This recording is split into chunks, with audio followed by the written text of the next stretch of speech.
السلام علیکم۔ پاکستان کو شکست کا سامنا کرنا پڑا، فخر زمان کی خراب پرفارمنس۔ آخر فخر زمان پر تنقید کیوں، کتنی حد تک درست ہے؟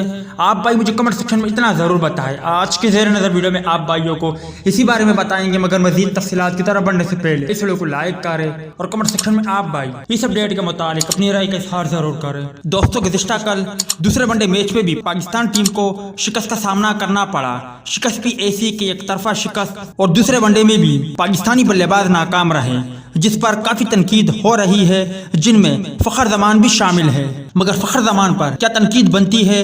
کیونکہ اگر اوپنر آئے اور چلتے بنے، انہیں کوئی ذمہ داری کا احساس نہ ہو تو ساتھی کھلاڑی پر دباؤ ہوگا۔ پھر اگر اوپنر جلد آؤٹ ہو جائے، اس کے بعد ون ڈاؤن پر آنے والے بلے باز اور ساتھ ہی ساتھ مڈل آرڈر بھی ناکام رہے، تو یقینی طور پر ایسے میں جو کہ اوپنر فخر زمان کریز پر موجود ہے، وہ اکیلا کیا کرے؟ ان پر بھی دباؤ بڑھے گا، انہیں بھی مشکلات پیش آئے گی۔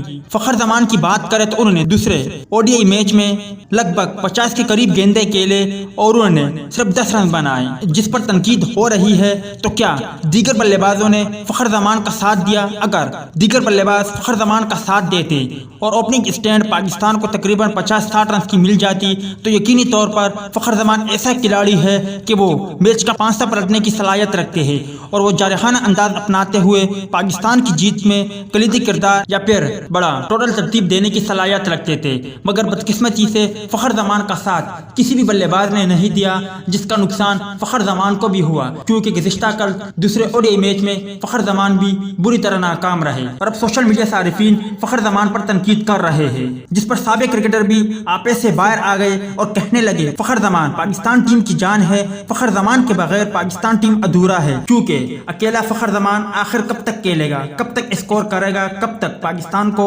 فتوات دلاتا رہے گا اگر ان کے ساتھی کھلاڑی ہی بزدل نکلے۔ آپ بھائی بہتر طور پر کمنٹ سیکشن میں بتا سکتے ہو کہ فخر زمان پر تنقید جائز یا نہیں۔ اس حوالے سے کمنٹ سیکشن آپ کے کمنٹس کا منتظر رہے گا۔